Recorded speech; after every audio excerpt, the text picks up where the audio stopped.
Hello, everybody. Welcome to the Glazecast. This is Blake, and today we have Connor, Hello there. Matt, Hey, what's up? and Bob. How's it going? And today we're going to be talking about comedy and drama. Yeah. So dramatic. Yet so Yes. funny. Yeah. So, do you mind if I start on comedy real quick? Go for it. No, not at all. By real quick, I don't know what I mean by real quick. Do you We mind don't just have going any on time. for a Hurry, really hurry. We long got like 5 time? minutes. So what I was gonna say is, comedy is actually like really important to me. I feel like I'm really lucky to live a life where I think pretty much every day, almost every day, I get to have at least one really hearty laugh because I've got, I'm surrounded by funny people. And even when I'm not physically surrounded by them, obviously I'm not physically surrounded by funny people. like every Always there. You're in your When I'm not bed in and you roll over onto a funny Yeah, person Eddie and you guys Murphy. just start Get out of laughing. here. Eddie Murphy came through town and he crashed at your place. Yeah, well, like Bob's like walking down the street, like bent over. He's got George Carlin strapped to his back. I'm like, dude, he's dead, and we have a guest bed, man. But no, what I mean is like when I'm not in close proximity to other funny people, I still know lots of funny people online, and I get to have a really good laugh I thought you were gonna at say. least once a day. I thought you were Yeah. gonna say And- like even though I'm not surrounded by them, even though they're not like being funny around me all the time, I can just think of them, and I laugh. Yeah. Yeah, I just call them, and I go, "What a schmuck!" Blake. He's just got me laughing on a recording on a loop. Gets him through Yeah. the day. We actually do. Yeah, that's how I Yeah. wake up in the morning. Yeah. I have you laughing as my phone's alarm. Well, what I was just saying was that comedy's really important to me because it without it I feel like not just bored. I have a hard time being serious, unless I'm mad. If I'm not mad, I have a really hard time taking a lot of things seriously. So even when people want me to be serious, it's very difficult for me.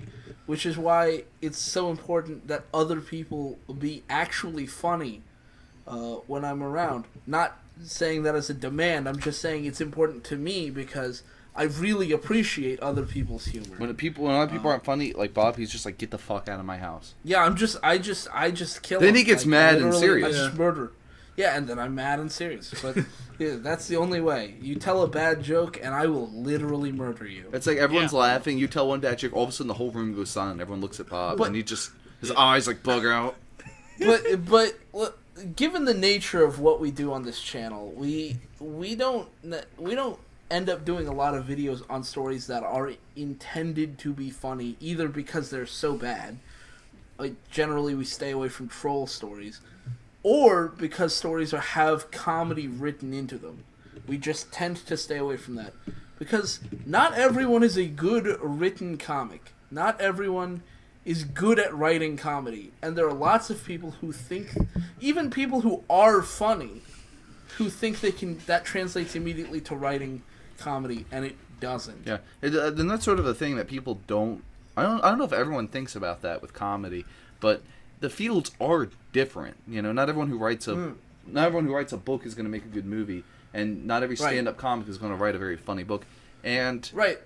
you know what? And Or direct a funny movie, or whatever. actually, just brief tangent here. There's tons of like stand-up comics and movie comics who write books. Are there ever any comics known for their writing who ever try and do the opposite? Like has Terry Pratchett ever done stand-up? Like, I don't.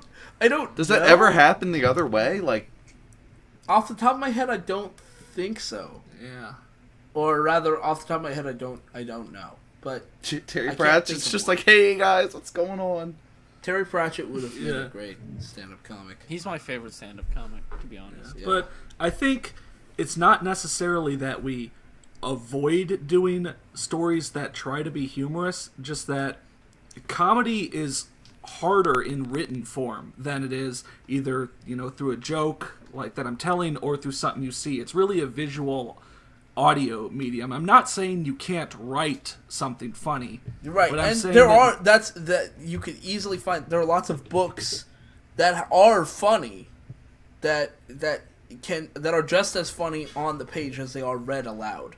Catch-22 is a great example of that. Yeah. And what The Gun Seller by Hugh Laurie is an amazingly funny book. But I guess I'm saying that most people don't try to do that. Right. I mean, if someone's trying to be funny and it's not funny, that would make for a great story to cover. Right, for us. But maybe. Well, based on, I mean, The problem that could lead to a great story. It could be. I think the problem is, though, that sometimes when people try to tell a joke and it's not funny, it's not that it's not funny and goes the exact opposite way and hits a completely different emotional response for us, which is basically what we can prey on when we're looking for Prey stories. on. But rather, I mean, Prey let's be on. honest. We sound so I'm the evil wolf, all of a your sudden. story is the lamb. Yeah. Hunting I through was the thinking lands more of like a fanfiction. vulture, but okay. Oh, okay. But the other thing that could happen is it just falls flat, and if it falls flat, there's not much we can say. I've always said that comedy, when it comes to making at least a comedy movie, or just sort of comedy period, it's sort of different than any other genre because it doesn't really have anything to fall back on if it's bad. I mean, if an action movie's bad, you might be able to laugh at how poorly choreographed it is, how poorly shot it is. If true. If a horror movie is bad, you can laugh about how bad it is at trying to scare you. But if a funny movie's bad, it's kind of You can just groan at it. yeah. You can't really laugh at how it's failing Just to make you groan. laugh. I mean, it has nothing to do. It just becomes like bad entertainment. That's why a lot of awful movies can become camp favorites or cult classics. But awful comedies, like there's not exactly a huge cult following for The Master of Disguise. Oh, what are you talking about, dude? There's a huge Master of Disguise cult following. They just sit there and they don't laugh at it. That's why it's such a big cult following. They sit there and they stone face the whole thing. Yeah, I think that is a great point, actually. As though you don't make great points. Wow, Blake, you really pulled it through this time. Yeah. Wow, he did make a shit point. For once. This is one for the record books, folks. I'm glad we had him on this one. But what I meant was that's a great point. In comedy, in a dramatic thing, if you're trying to make something dramatic and it really falls through, it's not dramatic at all, you can try to save face by pretending it was comedy the whole way. The Room. And the Tommy Wiseau can pretend all he wants that he was trying to make a comedy, but the fact of the matter is that it comes across that he was trying to make a very serious film, and it's a complete piece of shit. Exactly. But with a comedy, if you try to make a comedy and it's not funny, you can't fall back on it being dramatic. Even if it ended up being extremely dramatic, if anybody even gets a whiff that you were supposed to be trying to make a comedy, like you advertised it as such, or they just get the notion in their head that there was a joke there that just wasn't funny, that's gonna ruin any sort of drama that could have been there. Exactly. And to expound further on my point, I think it's because laughter, just comedy and all, is just sort of a response when things are, awkward. People will... Yeah. It's a fallback Awkward reaction. or unusual or taken to ridiculous extrees. Exactly. So Yeah. when you're just going for laughter, if you fail, like you just said, there's nothing else. Right. Yeah, I was exactly thinking that, you laugh because something unexpected happens. Mm-hmm. So if something's trying to be dramatic and just, can't do it, you kind of laugh, maybe nervously, maybe uproariously at how bad it does it. But it causes you to laugh because it didn't do its job. If a comedy tries to make that happen and can't do that, you're probably not going to laugh at that. Sometimes it is possible to make something ostensibly serious, but obviously meant to be taken tongue-in-cheek. Like, if somebody... Like, The Asylum makes movies like this all the time, where it's not labeled a comedy because they play everything straight. And while they're playing every scene straight, there's ridiculous things going on that couldn't possibly happen. Like an 18.0 earthquake that's supposed to move the Earth out of the way. And we can laugh at that because either they go, yeah, that makes sense, and they tried to make a movie about it, or they understood that makes no sense, but played it straight. If they had tried to tell jokes about it during the movie, that would have ruined it. I think The Asylum is actually kind of an example at trying to become more comedic or more ridiculous, and the movie's kind of suffering for them because you can't laugh at them as much. You look at The Asylum's earlier stuff. Actually, I have you look at the example of that when you're done. Welcome to the Asylum cast. You look at The Asylum's earlier stuff. Earlier, they're not trying to make movies, but they're trying to make bad films. Throw something together and throw something out there. And it's easy to laugh at them because they don't put in any effort. But now they're kind of known as being campy. You've got the Sharknadoes where crazy-ass stuff is happening, and they know it's crazy, and they're getting all these guests in the movies, and they know what they're doing, and it's not as enjoyable. I would kind of disagree there. I mean, I think they were always just sort of being ridiculous from day one. But this is actually amazing because you know how a lot of people have said that the Asylum makes these films to try and trick people into buying the fake movie. Yeah. I can't really picture too many situations where that would work, except for one time when it did. Oh. Because it happened to my parents. Oh no. I hope they never watch this podcast. So they went to Redbox to get the movie The Day the Earth Stood Still, like the remake with Keanu Reeves. Now you might say, why would you want to watch that anyway? But that's a whole nother point. They went to go get that movie. He was robotic on a whole new level.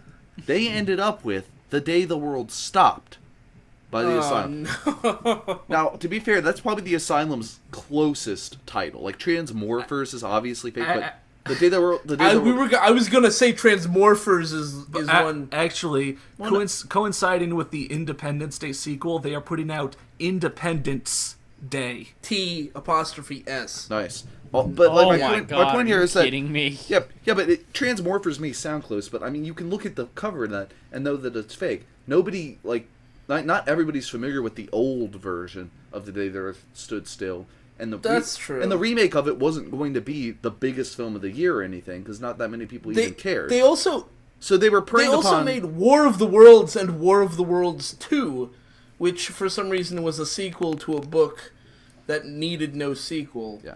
And the sequel is, by the way, amazing. Yeah. Either way, my whole point. That's ridiculous, but in a way you can laugh at. Yeah, and we talk about the Asylum, all day. My overall point is, for this tangent, is that title was like the perfect storm situation of a movie that nobody really cares that much about. So you could make the title slightly different, and people may not even notice. Like my parents did it.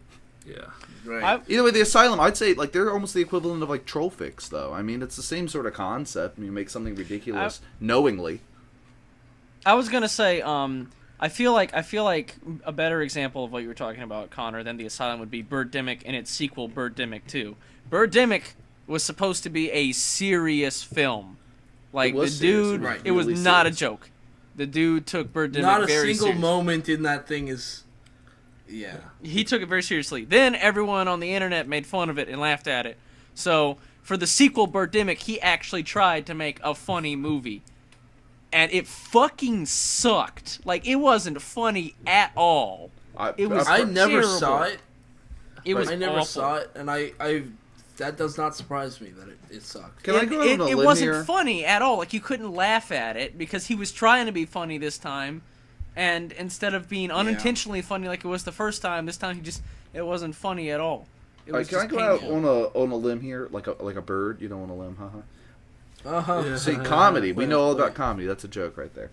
If I can go out on a limb here, I don't even think the first Birdemic was all that funny. I mean, the effects, whenever the bird showed up, that was pretty funny, and the bad lines would be funny, but it had so many portions that were just so goddamn boring. I think The Room was more consistently ridiculous. And we actually counted it up. The first 47 minutes of this movie, that has another 45 minutes to go after that, is like has nothing to do with the final plot. Like the first 47 minutes have nothing to do with the last. Well, I'll 45. tell you because he actually was trying to make another movie, and I can definitely see how somebody might not appreciate or might not enjoy watching. I can see how it's kind of a subjective thing. Like either some people hit a point where nothing's happening, and then more of nothing's happening, and then even more nothing's happening, and you just burst out laughing at how little's happening. Right.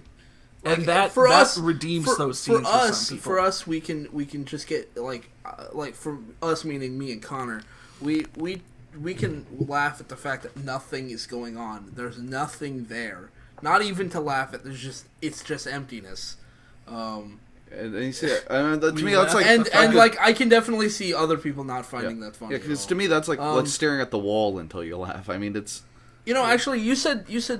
It's subjective, and I earlier said comedy was subjective. I think I said that. But actually, I'd like to kind of sort of retract that because I want to present an idea that I remember I heard it on a YouTube video. All comedy is objective. Wait. I thought I heard this on a YouTube video. I think it was Richard the Dick Coughlin who said this, but I can't be sure. His argument was that comedy itself isn't subjective. Humor is subjective. What we find funny is subjective.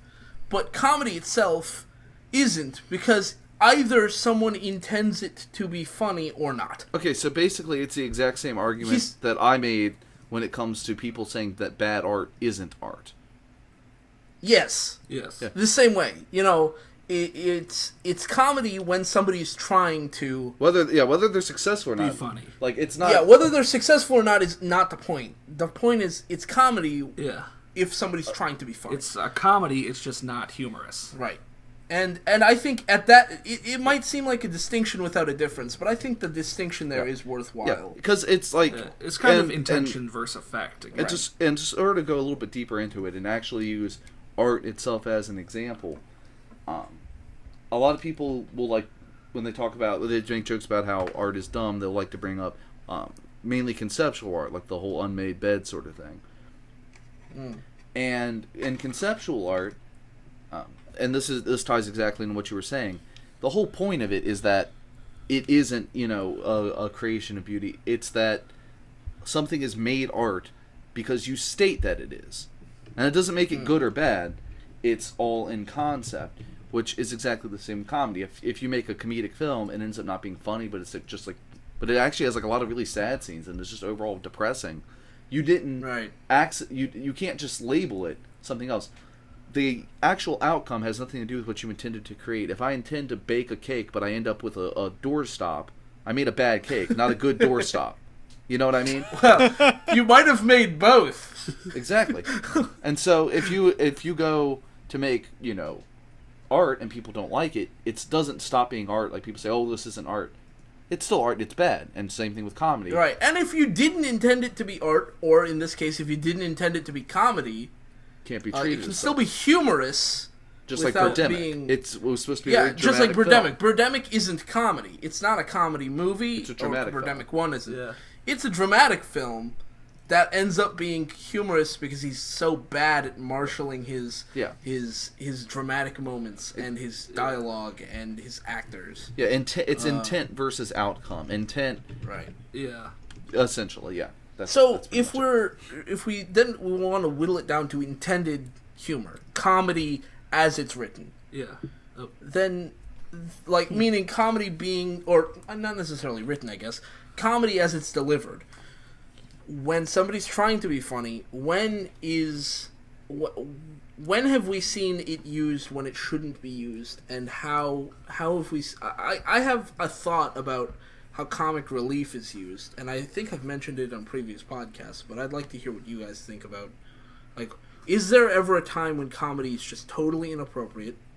And if so, how do we delineate? That's really more my question. How do we decide when is it not okay to bring comedy into a situation?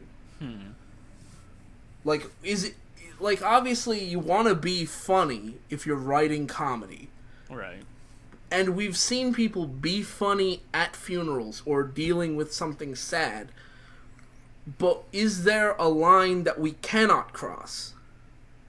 Not we meaning the four of us. I think- mean we meaning society. Yeah. Probably Probably- as far as maybe I don't understand the question, or maybe it's too broad. Like, when is humor appropriate? I'd say like when you, like, you know, when it's I don't know if I can. It's almost too broad of a question. I mean, we're talking about like situations in real life. Like if I am at a funeral, I probably shouldn't make jokes there. Or are we talking about in movies? Well, I was thinking more in terms of media, but Well, I think the difference would be, Well- if in real life, the reason why it's okay to do things in media that it's not okay to do in real life is because there's no consequences. Well, yeah. Well, Or I mean, there's like, very little consequences. go view our So consequences you can for Words be more podcast now. you can be more out there with your humor. Telling jokes at funerals in a comedy movie is okay. Actually dancing with the corpse at a funeral would not be funny Well, like, to anyone but me. I don't know. I don't know if I really have an answer to this question. So I mean, you want- if it's supposed to be a So I really want to know, in media, are there lines that are there lines that you can't cross? like, as far as topics. Or- I mean, if or I'm is it having just fair game. I Like, feel I like think I don't know. I don't really know what you're asking. Like, I mean, obviously, if there's like a super dramatic scene, it would be dumb to have a joke there. But I feel like that's obvious. I think it's kind of based. In my mind, it's kind of based on the, or at least one of the things, sort of the repulsiveness of what's going on. And I use that word because, yeah, there's a funeral scene. Someone can crack a dark joke. It can be a little bit of a reprieve. But like, if you're seeing something really gross, like you find like a corpse, like Maggots. they're showing a corpse with maggots in it or whatever, and whoever finds the thing cracks a joke. Probably not the time for that. I don't know. Like, Well, yeah. Well, I mean, you I would mean, have, obviously, I though. cannot imagine like a movie where you do that well. Exactly. Or a I book or can't- something, enjoying I can't imagine anyone. You would being have so to dumb be as doing like, that to make the to just character shit. be offensive. Like, the only film I can think of, like literally the only one. It's another like beloved internet favorite of terrible movies, and that is Freddy Got Fingered. I mean, it constantly just throws in jokes mixed in with disgusting or serious situations, and it really doesn't work. But I mean, that film's so extreme. I can't think of anyone else who takes like childbirth scenes and like tries to go with like gonzo violent comedy, as far as like Tom Green does. I can't think of anyone else who goes that far.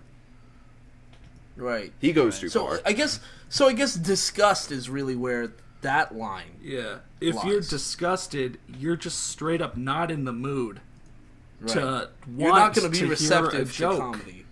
You know, if you're sad, you might want to hear, kind of a joke or a sad joke or something to feel Yeah, a little better. But if you're disgusted, you are not in the mood for comedy. I mean, I think that's an important thing. That's an important thing to. I think that's an important thing to mention, as well as there could also be an argument made for fear.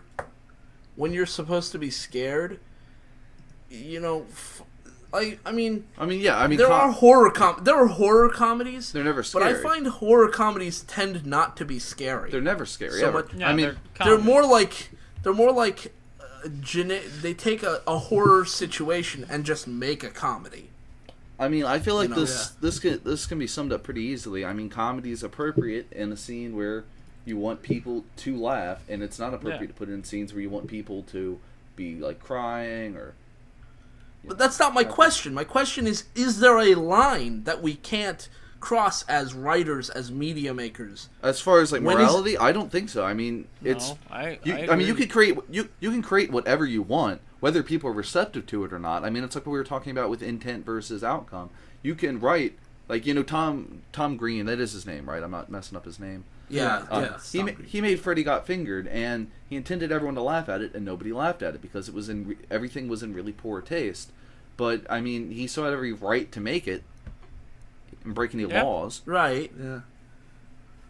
So So he's saying not really morality, but more of a effectiveness. Yeah, If it's- where are the lines that make something in bad taste? well, How I mean, do you- that's so particular. I mean, if I'm making if I want you to be a scene to be really serious in a film I'm making, if I put comic relief in there, it ruins it. And I think it's as simple as that. Yeah, I agree. I was gonna say I feel like it's really entirely dependent on what's the word I'm thinking of? the situation. I mean, Yeah, I was When gonna. no- With that word, yeah, like it's entirely situational. I mean, it's gonna be inappropriate to put comedy in sections that you don't want to be funny. But Tom Green was trying to be funny. He wanted Yeah, those and scenes they- to it be wasn't funny. that his- and it they wasn't- didn't work. Yeah, well, and you no. said they were in bad taste, and that's what my question is. Why are they in bad taste? because Because those are there's- scenes, What line did he cross? the lines he crossed. Well, childbirth is something that people take very seriously. It's a reverent, miraculous moment for a lot of people, and so trying to insert comedy, in particular, a scene where he swings a newborn baby around by the umbilical cord and bites it off. I mean, that offends people. So it's a mix of the disgust that Connor was mentioning, as well as some reverence, is sort of an issue there too. Right. If somebody's reverent of something, they're not going to find it. I mean, I guess yeah. If we're, I mean, some people that's- found that it's- movie funny. It depends upon what you find funny. I mean, there's some people who think like ridiculously over the top humor like that is funny. I mean, that movie has fans, not many, but some. Yeah.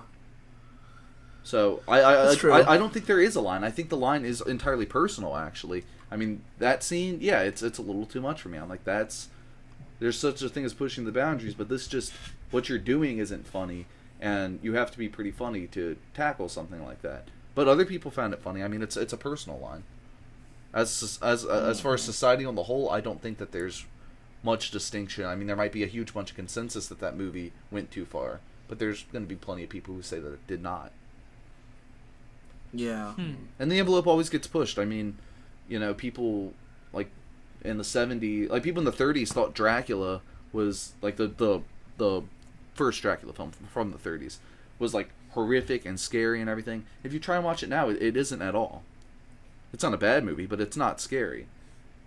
That's true. And now we have films like a Serbian film, which, there's stuff in that movie that people thought would never get portrayed on screen, and eventually someone's going to make something worse than that. I mean, we get increasingly more desensitized over time, too. Yeah. Yeah. So- Honestly, kind of comedy is the one thing that sort of does survive longer across like Generations. generations, and like upping the stakes and stuff. I mean, you could kind of not that. Actually, you know I what, can't think of the words, that's a- but like you see in I was just gonna say, like, you see in music kind of the same now. If you listen to the most offensive music from the 80s, you're like, this is nothing. This is inoffensive. But comedy, I think, definitely lasts. And I want Well- to say, Blake, you were telling us about some of the Marx Brothers movies. I was a few years actually ago, and how they're still really funny. I was right about to say that. I'm like, on a perfect note, Dracula isn't scary anymore, but Duck Soup is still in the top 5 of the funniest movies I've ever seen.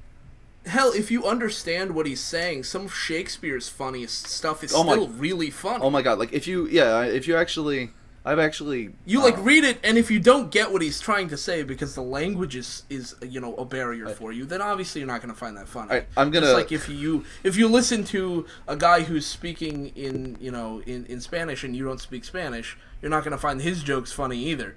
But if you read Shakespeare and you understand what he's trying to say, you're going to find that well, you might not, but You should. I find a lot of that stuff actually holds up That's quite per- well that's when you perfect, understand Bob. the historical like, context did you and stuff. did you like do you remember like watching or reading Much Ado About Nothing? Mhm. Right, so that's actually a really good example. I was in a production of Much Ado About Nothing. I was Dogberry, for those of you who are in the How know. much did you do? Wait, what?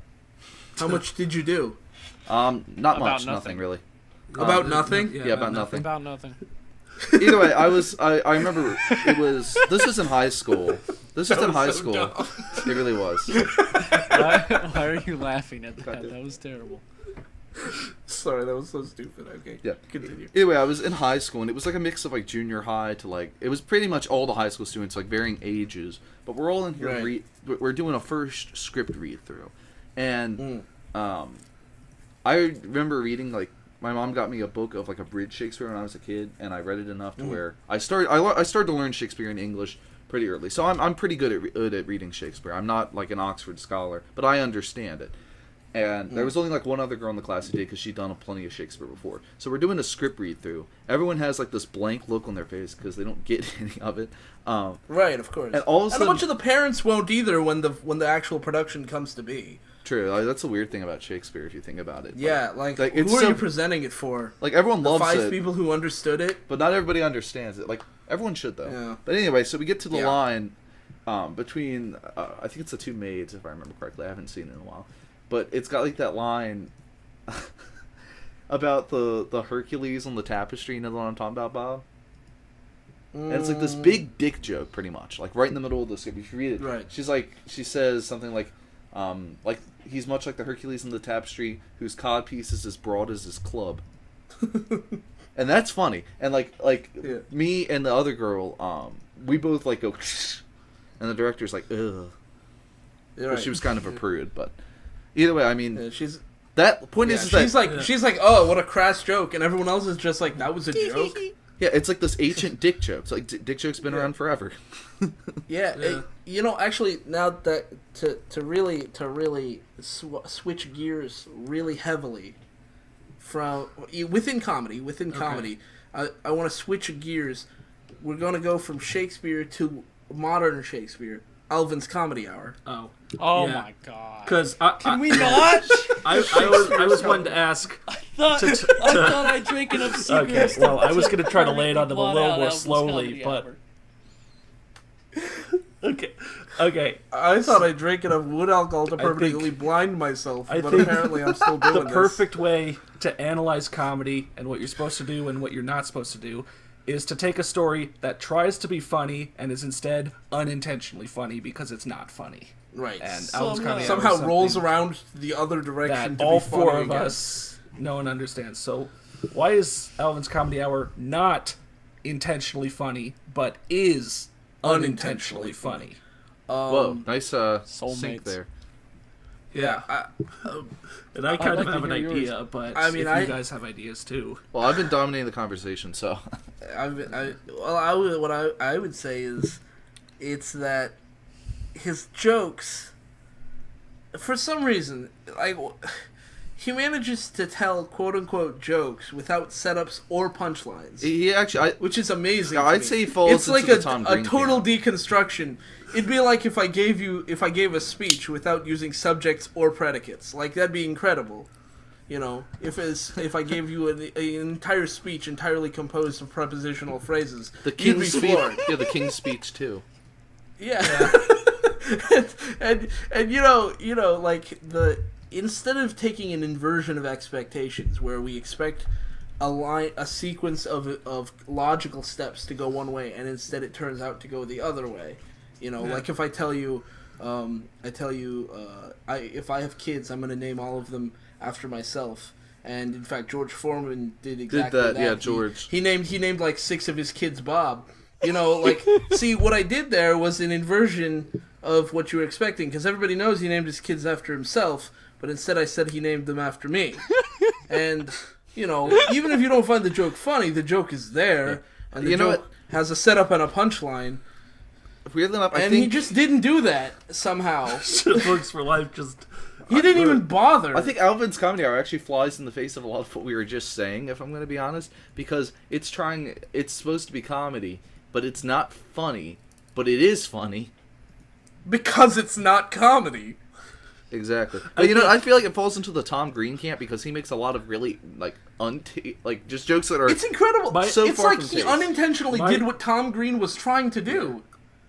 my idea for why it's unintentionally funny, and this actually, completely flies in the face because this is probably something you could only do through a written story and not something, visual, Right. is that the actual jokes aren't funny, but Alvin gets interrupted so much that, like, if you imagine being an audience member watching this, it's just like a train wreck of a presentation. The thing is, Like, the jokes aren't funny, but imagining what's actually happening is really funny. so But the first one, the author intended. The second one, well, he mostly- Well, accidentally the thing did. is, it's hard to tell because maybe the author. The way it seems to me when I read the story, Alvin's up there doing stand up, and then he keeps getting interrupted by different members of his family walking onto stage. They have a conversation, and they, sling one-liners back and forth, and they're antagonistic towards each other, and then they walk off stage and Alvin continues telling non-jokes, and then another person comes on stage and they have another thing, and that seems like it's part of the act. That it's supposed to be part of Alvin's act, and on one hand, it's still, what you just said still applies. Nothing that happens between them is structurally like a joke. Yeah. It's all still not setups, not punchlines. But it's funny in that if you were watching it, it would feel like somebody trying to tell a joke and just not doing it. Like, yeah, it's like it's pretty much just Alvin's like, hour. Can I fly in the face of all of y'all about why I think it's funny? Because I feel like it's related to this. I was gonna say the reason that, and I feel like it's related to this, that I think it's so funny is the fact that the audience members think it's so fucking funny and they're laughing at it, That's and there's true. no jokes. And that's the funniest true. part to me is imagining all of this stupid non-joke shit happening, and there's this big audience just laughing their heads off at laughing I nothing. think the off, funniest thing is how the biggest interrupter he has is his glass of water that he drinks in Yeah. 2 seconds. He just sits there and he tells this non-joke, and then he sits there and he takes a glass of water. he's Like, just like, he he's so drinks it. sweaty. He's like, this is a hard work up there. Standing up there, waiting for his brother to walk on stage and imply that he got kicked in the balls. Yeah. And then he just walks off stage again. Like, Yeah, and that's all Simon comes in and he He goes, gets chased he just off. coughed up his nuts, and we all go, What? And then the audience members are just laughing their fucking heads off. And Yeah, it's They're- complete, like, You're non laughing sequitur. because they're laughing, and you can't imagine why they'd Yeah. be laughing. but you're also You know- laughing because there are so many malformed things with the things they're saying. Yeah. Like, I- when he gets kicked in the nuts, he's getting kicked in the nuts because he invented some kind of love detector. I remember this distinctly. He invented a love detector, which he accidentally used on Britney. But I don't know what a love detector would do other than detect love, which... What's the harm in hitting Britney with it? Like, unless she's whoops. getting maimed by this fucking thing, I don't see how I don't see how that's her problem at all. It sounds like he just has a case of bad aim. You know, all he needs to do is turn right and hit Jeanette instead. But no, instead she comes over and kicks him in the nuts. Yeah, and yeah. the whole time we're reeling at what is going on because none of it adds up. Yeah, but it's he- like he before was- we've even gotten to a logical progression for him to invert on us, none of the steps are logical to begin with. I guess you could say he got a lesson in reproductive system. Yeah, it flies in the face of everything we were trying to, understand. There you go. See what I did Yeah, there? it flies in the face. If it wasn't set up as Alvin telling these stories and the chapters were just these things happening, like we actually saw, Right. Like Instead, the no scene audience, was- no Alvin the, on The stage. scene was Simon inventing this love detector potion, Love whatever. detector. It wouldn't be nearly as funny because the whole fact that like the audience is I mean, there. it would and- still be slightly funny.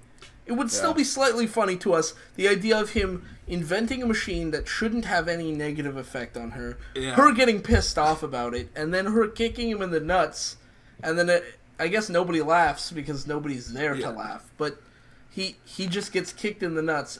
Yeah, Like, I that would be slightly funny. Yeah, but the it's more fact like- that it's being told as a joke, I- and then the audience finds I- that funny. I think I agree with Matt that the audience being there and doing like the exact opposite of what So you basi- think of what any normal person should Right, be what getting out any of normal it person would the do is most look down hilarious at the part. tickets they just purchased and went, I paid money for this? So basically, though, what's funny about it is not anything Alvin says, but everything else. I mean, doesn't Alvin call his girlfriend for like 20 minutes at one point? I believe so, yeah. Well, no, I mean And I mean- he talks about how. Oh no, he doesn't call her. He literally like no wait, he does. He does. Well, she comes up on stage several times. Pretty much everyone does. I remember because Blake was making the joke like, "You stupid fucking bitch! Don't you dare fucking interrupt my fucking comedy show." That's Exactly. Yeah, I remember that too. I don't know. But either way, just spends a huge amount of time doing nothing, and the audience is just sitting there, like riveted. I think my favorite part of the whole story was that there were times when the audience just sat there, like he would tell joke after joke after joke, and the audience wouldn't laugh at all. Like, after all of these non-jokes they laughed at, this is the part where they suddenly go, hang on, this is the part isn't where the funny break at breaks all. down. And then he tells one final non-joke, and they roar with laughter. Yeah. Like they saw this coming. Like they knew this was all set up for this one non-joke. And we all go, how did that happen? What happened here? It's, I mean, there's so many things in that story that are just, like, presented as jokes. The audience finds them funny. And the fact that the audience finds them funny is actually funny to us. But not the original joke. Like, the idea of, like, he walks in and they're sticking test tubes up, places they don't belong. And he has to, like, scream that at us. They're sticking test tubes! I swear to God, like Alvin, girlfriend. I said it in the video, I'll say it again. Alvin was, to be fair, about as funny as your average Andrew Dice Clay performance. Yeah, that's true. Same concept. That's Get up true. on stage, just say offensive things, but don't ever actually tell Say any things jokes. that are supposed to offend people's sensibilities and wait for them to laugh. Yeah. Thanks, Andrew Dice Clay. Yeah. Andrew's there, Andrew's comedy hour. Yeah. We should change it to that. Just change all the names, and it'll be perfect. Andrew Dice Clay is actually one of the Steel Donut viewers. He's trying to figure out how to be funny. But I think that's really the only thing we've read that tried to be funny and was really unintentionally funny. Yeah. Without being something that, like, maybe there was, like, one passing joke. Yeah. Like, other things that have tried to be funny are just really bad. And we just mock them. And we laugh at our own jokes, but we don't laugh at the story at all. Like, I think we do laugh at the story some. Like, well, but not directly because of the story. Yeah, that's true. But like, Noir meets PDB when they talk about ducks for like 20 minutes. That's not intended to be. Maybe it is. I don't know. Maybe it is. I don't know. I can't. You can't tell. That's the problem. Either way, like, is this supposed to be funny, or does the author not know how much time he's wasting? who knows? So, like, speaking more broadly about comedy, I know we have, sort of down here, what exactly do you do to be funny? Mm-hmm. Is any of us willing to try and I mean, describe I like said the essence what I of thought. comedy? I said what I thought earlier, just that you set up a line of logical steps and then you invert their expectations. Exactly. And sometimes you don't even need to set up the line of logical steps. Sometimes the logic is already there. Like, if you tell a dead baby joke, and I'm not going to try to tell one right now because I can't think of a single one. I can. If you tell a dead baby joke, it's only going to be funny if the person already has a natural inclination of where the joke will go. Or where the line of reasoning is going to go. And then you change, you pivot at the last moment, and that's where the humor is. If your pivot isn't strong enough, they're just going to be like, I saw that coming. If your pivot doesn't happen at all, then you're just telling a very sad story. Man, If they're not ready for a joke, If they're not ready for a joke, you're like, hey, what's worse than 5 dead babies nailed to one tree? And they're like, what? Why are you asking? it's like, oh my god, what could be possibly worse than that? No, not that's too ready for it. If they're just like, wait, were you asking me something? You just walked into the room and started with that. Right. man, I have That a is, really that good is dead how I baby introduced joke. myself to my ex-girlfriend's parents. Nice. They're her ex-parents as well now. Yeah. Hey, see, that was a good joke. Though. Yeah, change expectations. You're right right. there. You weren't expecting that. I feel like Neither was comedy I. It was is- just comedy words can- were just falling out of my face. Exactly. I mean, comedy can be kind of. I don't know. It's kind of a. I always use the wrong word here. Ethereal. It's kind of hard to define, honestly. I think the word you're looking for is magical. Take Donkey. Oh, donkey. Donkey is hilarious, and sometimes I'll watch one of his videos and I won't know why. And it's not, and it's not even the matter. You of won't it's know like- why you're watching, or you won't know why he's funny. I don't know why it's so funny. Like I watched, let's see, I'm trying to think of the very first one I watched. Like I watched something like Cake. The first one I watched was Shrek's Row 3. Shucks and Row then is Shrek. amazing. And at the very beginning of that one, he says, whoever wins this race is going to get better reception, folks. And for the longest time, I thought that was so absurd that I thought it was funny. And then I realized he's racing the Sprint Cup, so it makes total sense they would get better reception. Yeah, the prize for it is just it's the just sprint. The prize is that you get better reception for winning the race, But like something like which Cake, is great. I honestly, if you ask me to tell you why Cake makes me like laugh so hard, I wouldn't be able to tell you. I think there it's like just the zealousness and the cultish sort of sound to this rhythmic chanting of "Bake me a cake" just really works for me. And I don't know why. I don't know, like donkey stuff and a lot of other stuff. I mean, it's so hard to define. It's just funniness. And there's so many channels that try to be like Donkey and just don't do it. But and sometimes there is no setup and it doesn't feel like there's much of a punchline. It's just comedy distilled in video form. Right. Yeah. So basically, our conclusion here is that Donkey's the funniest person ever. Yeah, and you should watch Donkey. I think we can all agree. Yeah, I'll agree. Donkey's second best comedian ever, right behind Andrew Dice Clay. Yeah. Right behind Alvin the Chipmunk. Andrew Dice Clay, we love your sponsorships, man. ADC, Andrew Dice Clay, the Dice Man. Yeah. Then Donkey. Yeah. The Dunk Man. Yeah. Yeah, the Dunk Man. Alvin. The Monk Man. Alvin the Chip Monk Man. Chip Man, yeah.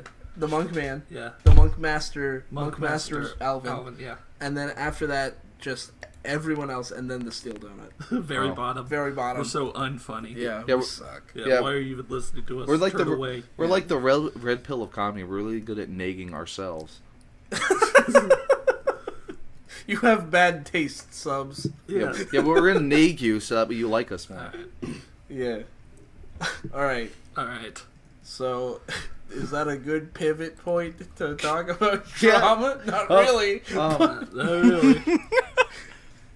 We're a humor-based podcast now trying to talk about being serious. Let's see how this happens, folks. Everyone, we gotta be serious now. No jokes this No time. jokes. We've got to pretend like we're on NPR. This is all serious. And to actually But start not on off, Prairie Home Companion. They tell jokes. They tell actually on NPR they do tell a lot of jokes. and for a wonderful counterpoint to how Bob opened up comedy, I'm going to open up drama in a similar way to say that I actually, I enjoy laughing, I love, comedy. I'm not some, stick notes sort of person, but I actually really appreciate, more than anything, a good dramatic story, the serious moment, something that can, provide the chills or just really communicate a message. I really spook you to your core. Exactly. Yes, I like me to my very core.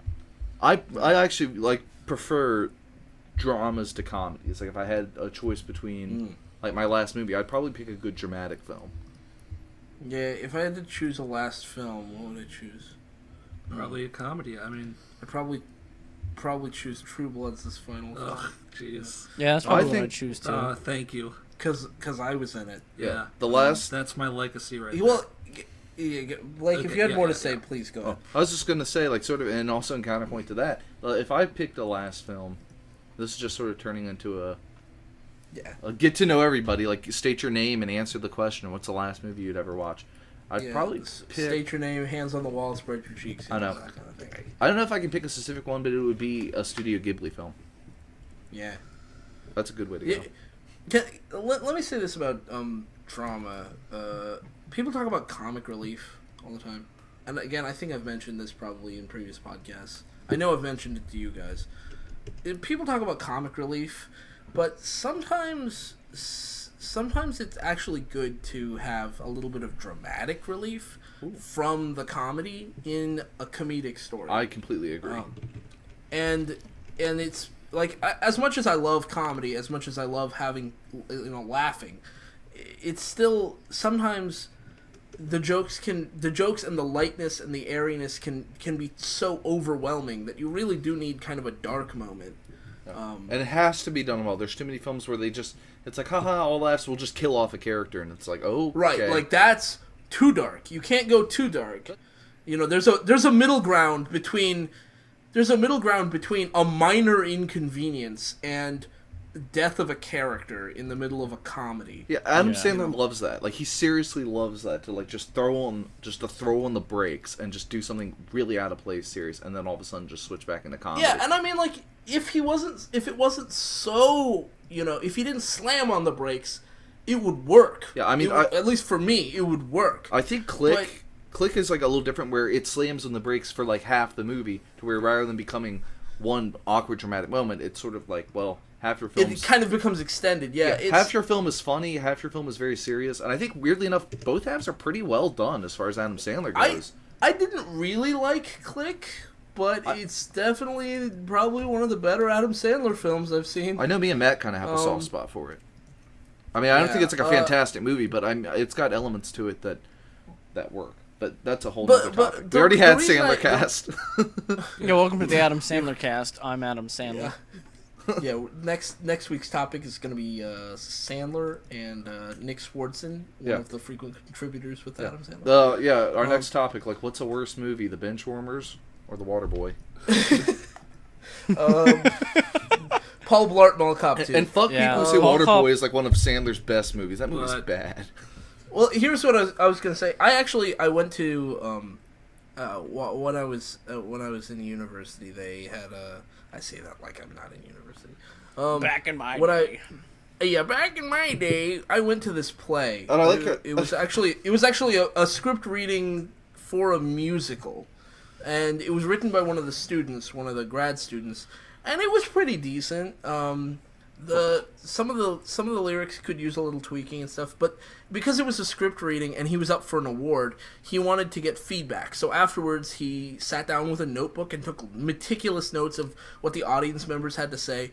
And I mentioned that I thought there needed to be a darker moment in the middle of the play, because there was going to be an intermission in this musical. I keep switching between musical and play. It's a musical. There was going to be an intermission in the middle of this musical, and just before the intermission, there was supposed to be this moment where the lights go out, and they're in a hotel for whatever reason, and the hotel lights go out because they haven't paid the electricity bill. And I said, yeah, that's a thing, but literally the lights, it goes dark, but there really needs to be a darker consequence going on there, in order to set up an actual conflict to make us feel tense about what's going to happen in the next act. Otherwise, it's just like, oh, did we get the lights back on? Yes. There we go. Conflict over. Conflict and it was supposed to be kind of light and airy and funny, and it was at times pretty funny. I laughed. It's A Pile of Dicks by Charles Magnus, a musical. But in between, when you're trying to set up the conflict, like the main conflict that's going to push the plot forward, that kind of does need to be a little bit dramatic, even in a comedy. Yeah. Even in the midst of funny things going on, there still needs to be. Like I mentioned, The Gun Seller earlier. Yeah, that's a really great book for a lot of reasons. If you haven't read it, you should. And in it, the there's a plot going on about selling guns to terrorists, and selling guns to terrorists is not played off as a funny thing.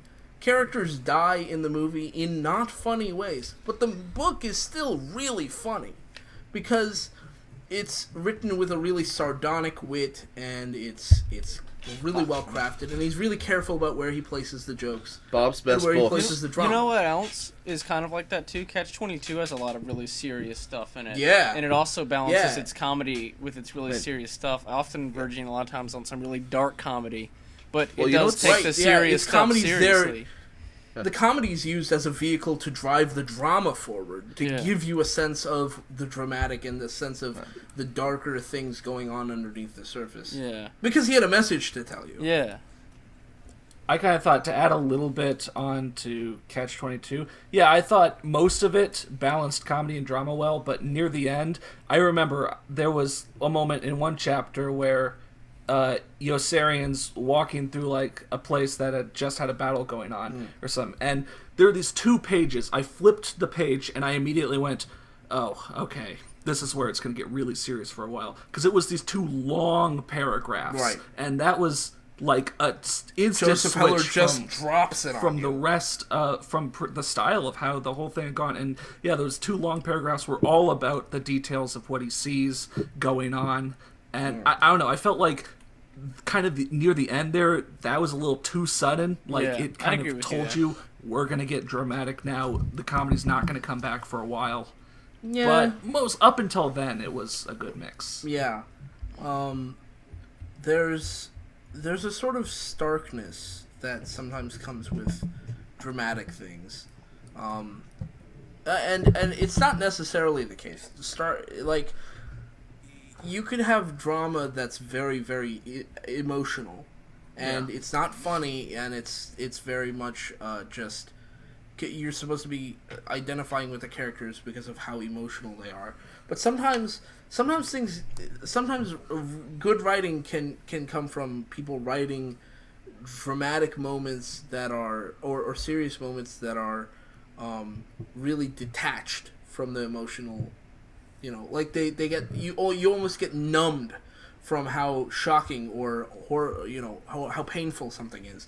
And the example that comes to mind right off the bat is A Farewell to Arms, the very end of Farewell to Arms. I don't think I need to say spoiler alert for a book that's this old, but at the very end of Farewell to Arms, the woman he was, his was it his wife? I think it was his girlfriend. She's pregnant. She loses the baby. She dies. He steps out of the hospital into the rain, and then the book ends. And instead of spoon feeding you all the emotions he feels, instead, he just kind of leaves you to feel those emotions on your own. And right. I think really good, well-written drama can lead you to that point, and then just let you feel those things on its own. Like, it doesn't need to hold your hand for that. No. And that's one thing I really like about really, like, sort of stark dramatic things. Yeah, exactly. And when it's more emotional, I feel less invested because I feel like the characters are having their drama and I get to step back from it and still be me at the end of the day. But when I read A Farewell to Arms, I feel invested in the characters because I feel like I'm there. And then when I'm left in this emptiness without any answers to be given to me by the author, I'm sort of stuck dealing with the emotions myself, which I think really, really has a much bigger impact on me as a reader. Yeah, and sort of, I completely agree there. And sort of to mirror what we said in comedy, you were talking about like going too far as far as comedy goes. I think you can pile on too much drama to the point that your film loses something. Or book or whatever, I specified, right. But it can be anything. And one good example of that, at least for me, like some people like this movie, so I mean, it didn't get like a huge like critical rave, but people didn't hate it, so get ready to lose some subs. Yeah, it might be slightly controversial here, but there was a film called Hachi, a dog story, starring Richard Gere. Never heard of it. Yeah, I heard of it. I have heard of it, but I have not seen it. I don't think I've ever heard of that. And people seem to say it was good because it was sad. Well, I have issues for it for several things. For one thing, if I remember correctly, it's based on a story about a Japanese guy, and it stars Richard Gere. Richard Gere's a very Japanese man. Yeah, he's the most Japanese guy I can think of.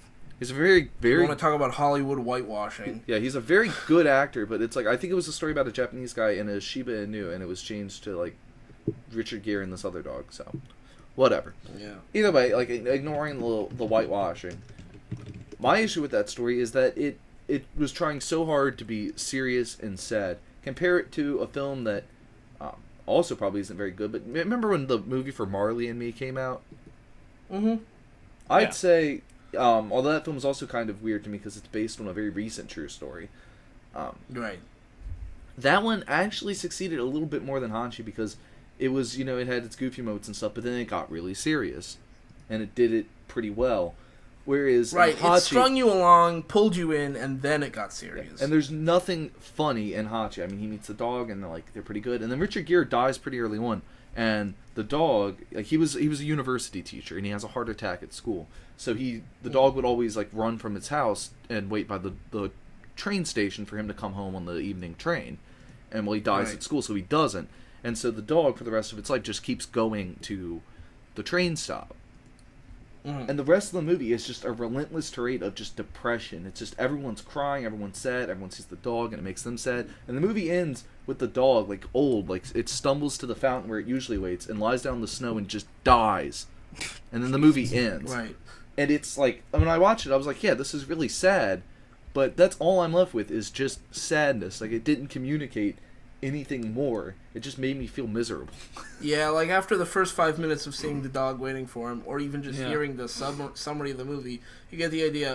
The dog loved the guy, and now he's gone, and Yeah. the dog doesn't understand where he's gone, so he just waits. He does what he knows he can do, and it doesn't work out because that's the fleeting nature of humanity or whatever. And Reminds me of that. Too sad. It's too I like. much. It's Did way you like too my much. moral right there? Yeah. Fleeting nature of humanity or whatever. That was Reminds me of that Futurama moment everyone talks about. that Futurama moment is based on this story. Is it? Yeah. Yeah. The Hachi But- movie was based on a real life story, and that Futurama moment is also based on that. But like the Futurama moment just hits you with the scene. Here's what's happening, and you go, "Oh, holy shit!" Right, like Fry gets sent into the future, and he doesn't miss anybody, but this dog misses Fry.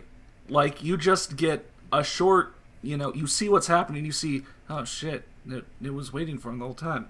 And then the episode ends, and it doesn't, overwhelm you with all this other sad shit was happening too. It makes you go like, it shows you one Yeah, thing, you and that just one go, thing's fuck. pretty sad to think about. You think about it, and you kind of think about what it means, and you feel it get on it. your own. Yeah. And to be fair, oh, I'm sorry. No, I was just gonna say, for some people, maybe Blake, you might agree with this. Maybe that would have worked better for you.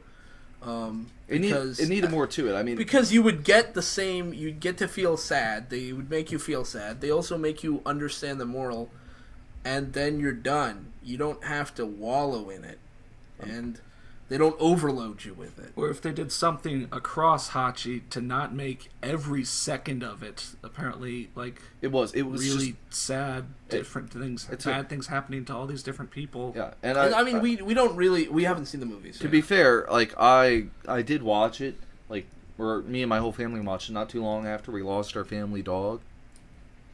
So I was like a younger teenager at the time. The dog, like, he lived like a real long time, so we'd had him since since I was like a baby.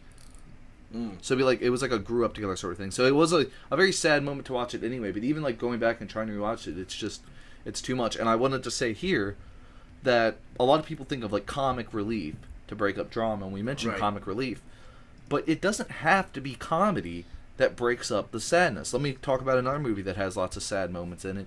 All right, go for it. Batman: Mask of the Phantasm. Has everyone here watched that?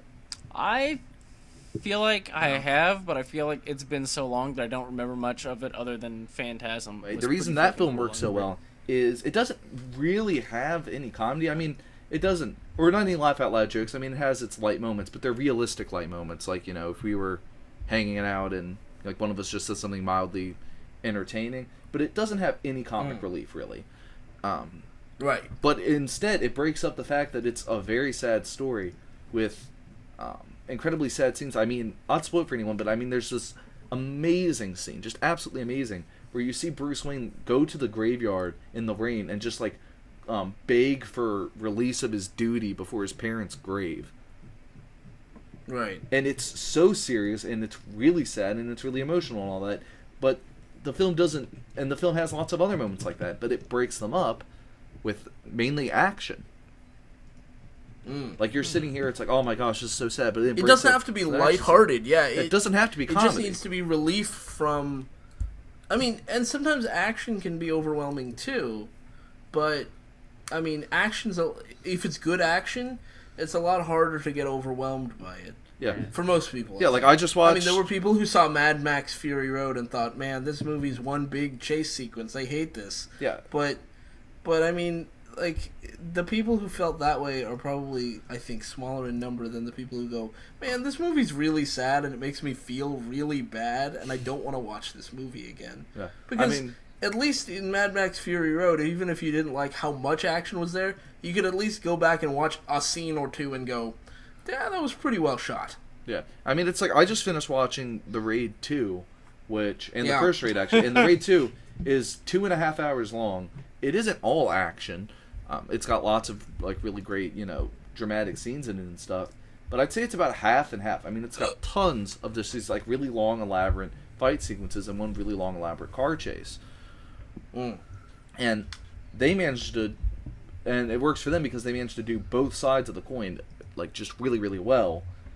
Yeah. But they also they trade off, they build up, they don't dump it on you all at once. I think the sort of an overall lesson for anything is you've got to break it up somehow.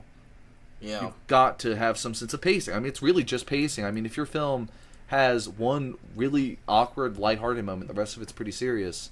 It's like, like, well you know what? Perfect example. And I don't remember which one it is. I think it's Harry Potter and Deathly Hallows Part 1. A lot of people make fun of the dancing scene there. You know what I'm talking about? Which scene? The scene where it's No. like, the scene where like Harry and Hermione just like do a goofy dance. I don't really remember the. Never watched the movies, movie. Yeah. Okay, there's a scene where they're like on the run and all that. And there's a scene where they're in a tent and him and Hermione just have a fun goofy dance. And some people had an issue with that, but I was absolutely fine with it because it broke up the mood, sure, but it did it realistically. I mean, if you were like if you were in a situation like that and you had just a moment where you just had a bit of a breather, you might want to wind down a little bit and just do something goofy. Yeah. You're probably not always in the mood to just serious. Yeah, and they've been I'm fighting a war. I liked that. Well. That was actually, I thought, a really good example of, giving us something lighthearted without it feeling forced, because it makes sense for the characters. They've been through a whole bunch of shit, and Right. they haven't had a laugh or just a moment where they can sit down and relax and forever. And it works. Yeah. It completely works, and it's something that a bunch of friends would do.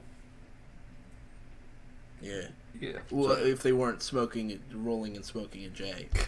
Exactly. They weren't smoking the That's dankest what wizards cooked really pushes. do. Yeah. Yeah, Albus Dumbledore, he's just like sitting there with the dankest with the dankest bush. So, earlier we talked about like when is it not okay to write about comedy, and write comedy. I want to ask a similar question about drama, but start by giving an example of something that we've seen and is not good. Don't write 9/11 stories. Especially Oh, ones that God. involve Spider-Man. Can people just stop doing that? Like, first of all, the fact that they're writing 9/11 stories 15 years after the fact is already bad. But when some national tragedy or international tragedy happens, that is not the time for you to whip out your fan fiction pen and start writing about the Power Rangers talking about it. Especially not the Power Rangers talking about it. If they were fixing it or stopping it or preventing future atrocities from happening, that might be something. I mean, you might make a political message in your fanfic. I don't know if it would be any good, but you might have a point there. If it was just Blue Ranger going, no, I didn't hear the news. What happened? Oh, yeah, this really bad thing happened. And Blue Ranger going, wowee, that's pretty bad. That's pretty shit. Could this be foreshadowing to our 9/11 special? It could be. Because, And we're kind of specifically talking about fan fiction here. yeah, at this point, I'm talking pretty much, well, not necessarily. When 9/11 actually happened, Spider-Man had that comic where he went and saved people during 9/11. It was That was dumb. an actual comic. And it's dumb as shit. Even the villains helped out. Because as we've learned on the show, comic books are the worst. Yeah. It's like it breaks my heart to see people do shit like this because it demeans the lives of the people who actually died. Not to mention, like, we read, like... I don't give a fuck about Spider-Man when I'm thinking about people who actually really died. And I hate the fact that they do the whole thing where the villains are like, oh, this is way beyond what we do. And most of the time it isn't. They kill people all the time. The big difference is that... most of the time the villains are doing shit like this all the time. Yeah, so, like, when the villains perform a terrorist act that didn't happen in real life, then it's like, oh, who cares? It's just, ink and paper. It just makes it seem like the villains hold everyone else to a weird double standard. Yeah, Yeah, like... oh, and you kill another, terrorists. You Terrorists killed aren't allowed 3,000 to- people? And Well, I it's- killed 1 million, but yours is worse. Yeah, Yeah, it's just exactly. it's retarded comic book shit, because they did the same thing where, like, the Joker's like, hey, I may be a serial killer, but I'm not a Nazi, and it's like, why would you, like, that's just dumb. I mean, yes, us the Go readers fuck aren't Nazis, yourself. You're the Joker. but we don't identify with the I Joker. want to see the that Joker way. on his side. I mean, the Joker's a villain but it's because it's a real life issue. It's something more sensitive. So of course the villains are going to take special offense to it, even though it doesn't make sense. Point is, like I said, Right. comic books suck. They suck I mean, so bad. and that's just it. Like, you want to if you want to try writing a dramatic story. I mean, I don't encourage you to write a 9/11 comedy either, but if you want to write a 9/11 drama, just stop. Don't do it because it's not going to be fun or entertaining or interesting or enlightening to any of us. All right, you know what? Here, while we're talking about it, so there was a story and it got taken down and we can't find it anymore. But it was a story called Spider-Man at 9/11, and it was. It's a good example of how. It was probably the first 9/11 story Blake and I ever found. Exactly, and it was weirdly enough, it was so offensive. It actually was pretty funny because Spider-Man was a complete incompetent. Right, like if he was just saving the day. And by the way, again, they made an actual comic about Spider-Man at 9/11, but this was a story called Spider-Man at 9/11. I can't remember who wrote it. It doesn't really matter because they took it down. Better than the Gentry at 9/11. Yeah, oh my god. Lord Broken would just stand around and be like the next Twin Tower. Yeah. The Took a second. No, oh my gosh, no. Lord Broken. Well, Lord Broken, what he would do is he would take the hit for them. Yeah, exactly. And we'd all go, "Good job, terrorists." But So Spider-Man at 9/11, he's in this fan fiction. He's at 9/11. I couldn't tell you whether or not he was doing the same things that they do in the comic, but I will tell you that whatever he was doing in the comics couldn't have been as dumb as the shit he was doing in the fan fiction. Yeah. So like the first thing he does is he swings to one of the Twin Towers and he starts making a slide from webs. Yeah, web slide. Consider the length of that web slide. I mean, to another building. The building is tall. Let's be honest. It's pretty tall. And you're going to need a diagonal that's not too steep so that people can actually slide on it and not just fall, you know. Or even worse, just, like slide down going so fast that they splat at the end. Right. I mean, like, unless you made a cool, sick ramp that would catch the sick ramp, fam. But he's making a ramp that goes all the way down to another building. The ground. No, it was to another building. Oh, was it to another building? Yeah, it was to a nearby Well, that building. would help. Great, yeah. It's not like the other buildings around, the Twin Towers were damaged, whatever.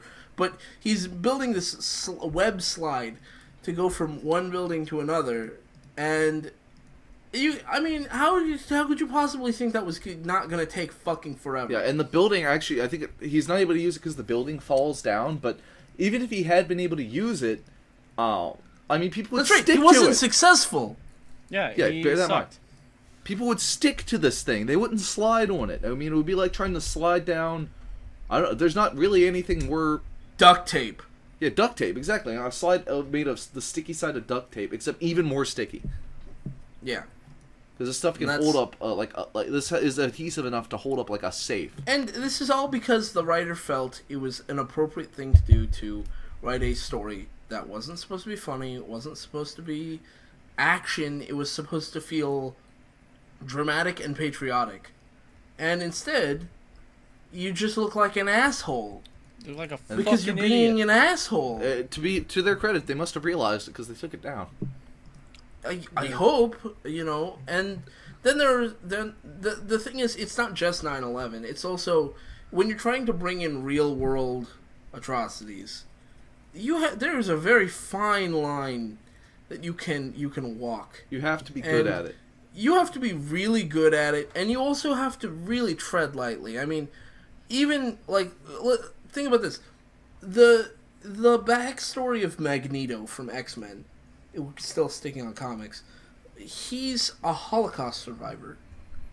And that's all there is to it. Magneto is a Holocaust survivor. If he was a Nazi, we'd all go, wow, I have a really hard time imagining Charles Xavier, helping this dude ever. Because he was a Nazi. Like they were best, but he's a Holocaust, best of friends. He's a Holocaust survivor, which immediately puts him into a very small group of people who experienced horrendous suffering. And it gives us something to be sympathetic about with his character. But we don't ever see a comic exclusively about Magneto in in one of the death camps. I guarantee You you, never there is see one. There is one. I guarantee. I really hope there is. I know there has to be. If the Gentry exists, Yeah. Well, my thought is just that in that case, I'm okay with it. I think that's not they're not going too far because it's basically backstory to place him in our world, and right. Yeah. it's so long ago, and there's no part in the story there's no part in his backstory where he just goes, man, I have magnet powers. This is gonna be easy, and just blows away all the Nazis. We have Like- Captain America for that. Right, we have Captain America to do that. Fuck Oh Captain wait, America. I mean, Captain America is apparently actually part of Hydra now. Oh, Man, why is Did Captain you know America that so Steel bad? Donut was secretly actually a part of the GMAD the whole time? Oh fuck! I should have. Oh, oh god. I shouldn't have Oh. revealed that. Yeah, well. But Oh, if you yeah. guys watching noticed, if you watched all of our videos from the beginning, you'd see that there were hints that we were part of the GMAD the whole time. Yeah, every- notice how whenever yeah, we yeah. record, none of us are wearing pants. Yeah, ever since the beginning of our channel. Yes, ever since the beginning of our channel. You Uh, ever wonder why we always say beginning? Yeah. Go back. Begging. We've never said. We've the never correct said word the there. correct word. We've always said beginning. You ask us to say the correct word, we can't. Yeah, I don't even know what the correct word is. But I know there's some N's and G's in there. I don't know how many. Anyway, what you were saying, I actually had something very related to it to say. Oh yeah, but just based on things based on real life atrocities. To do it, I don't think it's impossible to do it, but you have to do it well, and you have to do it with a heavy focus on reverence. Right, and you can also Like- write historical fiction. I mean, it's not like historical fiction can't be written. Yeah, or You another know. thing you can choose to do if you want to sort of make it less touchy is you can write about an analogous experience. Take the original Godira. Yeah, That was a film that was about about nuclear weapon in general, but specifically the atomic bomb. right. that was dropped on Japan's Hiroshima fear of the and atomic Nagasaki. bomb and nuclear power and nuclear weapons became the source of the terror that was Gojira or Godzilla. And the analogy there is very clear Yeah, because they didn't. They didn't just make a movie about Hiroshima or Nagasaki. They might have been able to, but I think the thing that makes it really hard for me to swallow something like Spider-Man at 9/11 is the fantastic elements that are in it. If you introduce new ways the world works and you have your characters solve the problems of the horrifying things, that doesn't make me feel like your characters are strong or cool. It makes me really angry that you would just throw away all that history that or disregard the lives of the people who actually really did die. yeah, and Godira, I'm not somebody who particularly feels reverent towards the dead, but when you're trying to do something that you think is going to be reverent, and you're not being reverent at all, I have a big problem with that. And what's more, if you're not even caring whether you're being reverent, I have an even bigger problem with that. Because at the very least, you should be aware of what you're doing, what you're saying, the kind of reaction you might get. exactly. And a film like Gojira works because they approach it very seriously. I mean, go back if any of you watching haven't seen that film, go back and watch it and try and forget that a lot of the 70s and 80s Godzilla films were campy, low budget monster Silly. flicks. And realize that the first film was a very serious, very high budget film. I mean, It is a monster horror film. and it's Plain and simple. And honestly, it's amazing how what would later, if anything, it's actually a perfect illustration of how time, distances us from things. Because Godzilla would destroy Tokyo and other cities, in his later incarnations all the time, and a lot of it was just Right. goofy. Look at him destroy the military like it's nothing. When the first film, when he's stomping on a town, it's presented as horrifying, and it is. It's one of the most chilling scenes you'll see in any film. When I first saw it, I was just chills the whole time because it's And dark. And even if we look at the more recent Godzilla, that's a film that's dramatic. It's not. It brings it it's back. not- It brings it back. It kind of brings it back, but it still has evolved. The idea there Exactly. not so directly analogous to nuclear weapons or things like that. It's more of a monster fight movie, or a human conflict movie with a little bit of monster fighting sprinkled in, if you prefer that moniker. But it's not about trying to be campy, obviously. Like the later Godzilla, like the in between the Gareth Edwards Godzilla and the original Gojira, in between they got kind of campy in there, especially with like Son of Godzilla and things like that. Oh God, don't even bring up that fuck nugget. Too late. Look forward to our next topic. Who's more annoying, Godzilla's son or the baby from Dinosaurs? Because they're pretty much the same character. They're the exact same character. I thought you were gonna say who's more annoying, the Godzilla's son or Andrew Dice Clay. Andrew Dice Clay. You know what? We'll make it Andrew Dice Clay. We'll make it a Andrew Dice Clay. Yeah. All right, well that podcast is over. We got to cross that one off the list. But I have a film that the four of us are way too familiar with. Here it comes. Yeah, Oh here it no. comes. No. Boy Wonder. Oh, there you went there. Yeah. Remember how So I said Boy earlier Wonder- how I may have been a bit controversial when I said that I didn't like Hachi, and quite a few people did, or that all comic books suck? Then not at all a controversial You're right. statement. That's not controversial Could've been opinion controversy. at all. Here we're I don't actually even going know to the be meaning of the word. we're going to be I really don't know the meaning of the word controversy. Yeah. we're going to be really controversial here because this is a film that actually got a really good critical reception and Somehow. Yeah, like awards we were each recommended the film for separately by different similar people. reasons, but separately by different people. And the four of us watched it when we met up for when we were recording for Chipmunks, and none of us liked it. It was a fucking terrible movie. If you like the movie Boy Wonder, I'm not gonna finish that sentence, but you.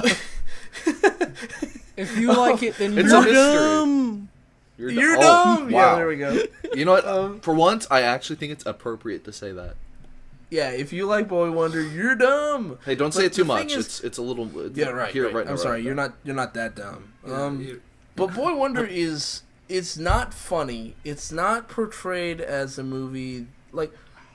I think the reason why it doesn't work for me is it's trying to be dramatic about something, but instead of it being a story about what is obviously the main problem in the story, that this kid is clearly fucking insane. Instead, the movie's about him, like, it's like a story of, like, I don't know, beating up people?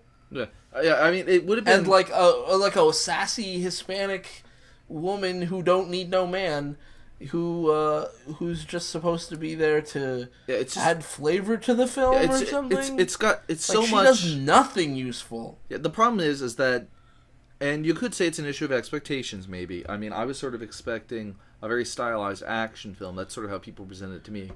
They That's said, what people reminded them of Batman Year One. I hear And that they over and over. called the movie Boy Wonder, which has Robin. very clear. I mean, Yeah. I think that's a pretty clear implication right there. Boy Wonder is pretty well known Yeah, and to be term for Robin. yeah, and you know what? Batman's To be fair, the film that at least lets you know it's not going to be as cool as Batman.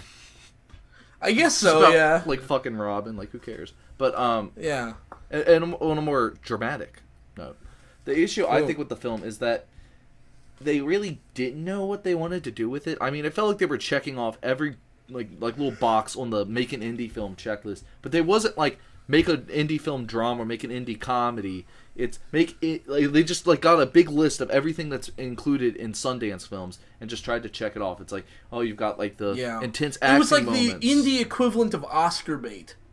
Exactly. Like they're like, we're gonna make sure he's got lots of parental drama. We're gonna make sure it's about drugs. He does drugs. We're going to make sure it has a dramatic twist ending. We're gonna make sure it Has some mental illness and morally this thing, ambiguous ending. You know, we got to keep it morally ambiguous. But the problem is, it wasn't. Instead of a morally ambiguous ending, it was supposed to be morally ambiguous, but instead the ambiguity was kind of lost because it was kind of clear what should have happened. What should have happened is he should have had his mental illness treated. That's it. And I mean, he was mentally ill from the start of the film, and nobody tried to address that at all. And none of the plot really made sense because it's not even a subplot. It's like half the film is about the cops, and the cops aren't like on his trail or anything. No, they fucking suck. It's just this one cop who sucks and has a partner who sucks. And the trail is, and even worse, it's like, and again, in trying to do so much at once, they shot themselves in the foot. It's kind of hard to make a crime procedural if we see everything the criminal does beforehand and knows how he does it. I mean, we know what happened, and we're just watching them miss clues that to us are obvious. I mean, it's just annoying. Right. Like instead of showing us very frustrating way to film on his story. trail, instead of just showing us the cops on his trail and us being as lost as the cops are as they pick up clues, which they instead we failed get to to do. see how the crime was committed, and then we get to see the cops make bumbling mistakes and miss clues where we all go, "Oh, come on, it's right there." And then It's at the end frustrating. of the movie, it's morally ambiguous, and it just leaves us frustrated. It's with a the cops. frustrated way to frame a story. All right, And not to mention and the I can't- racism. Yeah, I was about to say I can't help but mention it's not played as comedy. There's just this scene where for some reason they're just really blatantly racist towards an Asian couple. Yeah, The good guys are. Yeah, they're in a and Chinese restaurant, it's- and it's like the boy wonder himself and the cop lady. Right, and they play the Asian man is running a Chinese restaurant. He has his wife in the back cooking, and they play the most stereotypically Chinese restaurant owner, like just literally just by the book racist stereotype of that, and then Yeah, I can't even describe like. Yeah, if you like Breakfast at He's- Tiffany's, you might appreciate this film. By If that, you liked Birth of a Nation, you might appreciate this film. oh wow! Lord. Okay, that might be a bit much. It's not that racist. But it is about as racist as what's his face's character in Breakfast at Tiffany's. Yeah. Yeah. which was Mickey a film. Rooney. Yeah. And Mickey Rooney, yeah, which is an ass movie. You should not be emulating it. Mm. And like it's like a passing scene that's just supposed to show how smart the kid is or something. Well, yeah, Because he yeah, can because like, speak. yeah, because they're like, man, this kid, what a fucking loser, and then he's just like responds They like say a Chinese. in Mandarin. They say that in Mandarin, and the kid like responds in kind. And he responds in Mandarin. He's like, "Oh yeah, well you fucking like Mandarin speaking Chinese people, fuck Well, you." Yeah. you're dumb. Everything about the scene was, I mean, it wasn't like it was blatant, but it was blatant in the way that like when you hear someone on Fox News say, "Oh, those whatever people," Those and it's like they don't With say the colors blank, blank, blank, and you go, huh? Yeah, it's You that know. same. It's Fox News racism. Right. And that's I think where not that specifically, but this is all adding up to what I think doesn't work as far as the drama is concerned in that movie. We're taking characters, putting them in scenarios that are a little out of the ordinary. This guy's got mental illness, but instead of focusing on the actual issues at hand, we get this sort of, we don't have any tension because we don't know what's going on. We do know what's going on because we're seeing both sides of the story the entire time. And we're not getting any tension because the problems are getting addressed, but they're not successful. It's just that the problems aren't getting addressed. He's got mental illness. What do? Jack shit. And, how does the police react? They don't do shit. They're really bad at their jobs. Yeah, and overall, And instead they spend like a 5 to 10 minute scene having the Latina police officer who, again, she's a bad actress because she's bad at acting, not Yeah. because she's Latina. Don't you mean she's Let me make that fucking bad at acting? yeah, she's really She has some of the worst cooking. delivery Yeah. we ever heard. Oh god, that was from Boy Wonder. That was from She's Boy so Wonder, where god she just says, damn bad at swearing. Yeah, She sounds like she doesn't know how to swear. Yeah. And they spend 5 to 10 minutes with her explaining the difference between being a Latina on the force and being a white person on the force. Also- Instead of just focusing on the kid who's apparently in the title of the film, Boy Wonder, unless the Boy Wonder was her partner on the police force, and also, I don't give a shit. And The best way I can describe this movie, just to sum it up, is someone took two different movies with two different plots and just stuck them together. Two really bad movies with two Two different really plots. bad movies with two entirely separate plots and just said, fuck it. You know what? Put Not them even together in like, the editing room. not even two bad movies. Like the worst possible episode of Heroes with the worst possible episode of Criminal Minds. Exactly. Put together into a movie. That's exactly what it is, because it doesn't have any of That's the the best stuff. way. That's the best way I can describe it.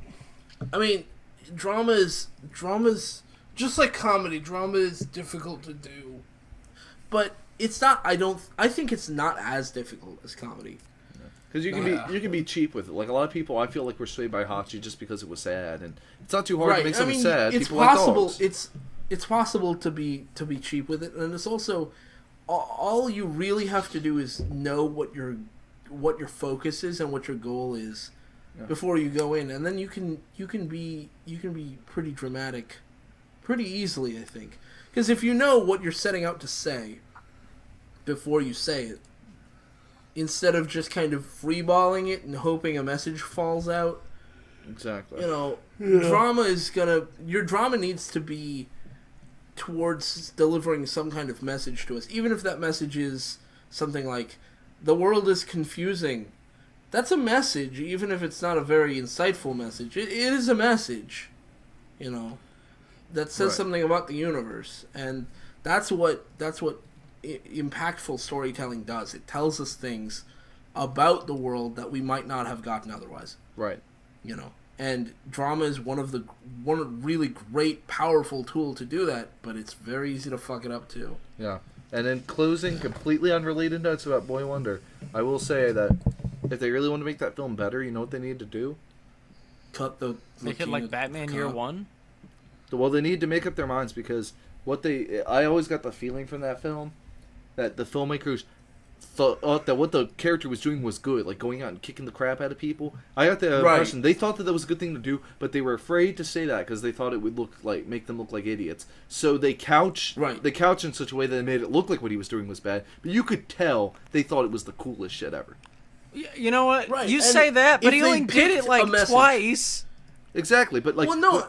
If they'd picked a message and said, okay, well, we want vigilantism to be a good thing in this movie, that's what they would have gone with. Then they would have doubled down on it, and we would have maybe ended up with a dramatic film that wasn't. Again, intent versus. Let's bring it back. Intent versus outcome. I mean, they show him doing drugs, and I'm like, oh, this is so bad. But does he ever face consequences? Does he ever have to go to the hospital or something? No. He becomes buff and cool, and he kicks the crap out of people. I mean, he does it a few times. He quote unquote kicks the crap out of people. That's half the problem. Is he's barely in the fucking movie. Exactly. Yeah, but I mean, aside from that, my point is that if they really want, they should have just. They probably should have just gone whole hog with it and made it sort of like a fantasy film where he's a super badass who kicks the crap out of people. I mean, it could have been, as much as we hate seeing superhero origin stories, it could have been a superhero origin story, basically. And if they had done that instead of this, there's no chance in hell we're ever making a sequel or any kind of spin-off from this, so we're just going to make this story self-contained in a really weird way. Self-contained within the last 5 minutes of the film. Right, just wrap it up at the end. Wrap it right the fuck up. It's over with. Yeah, I think the last thing you can say is that if you want to be funny, be the opposite of Andrew Dice Clay / Alvin, and if you want to be dramatic, be the opposite of the people who made Boy Wonder. Yeah. Yeah. Yeah, so that's been the Glazecast. That's been comedy drama. Yeah. Thank you guys for listening. Yeah. And, Yep. hope to see you guys later, whatever. Yeah, see you next time.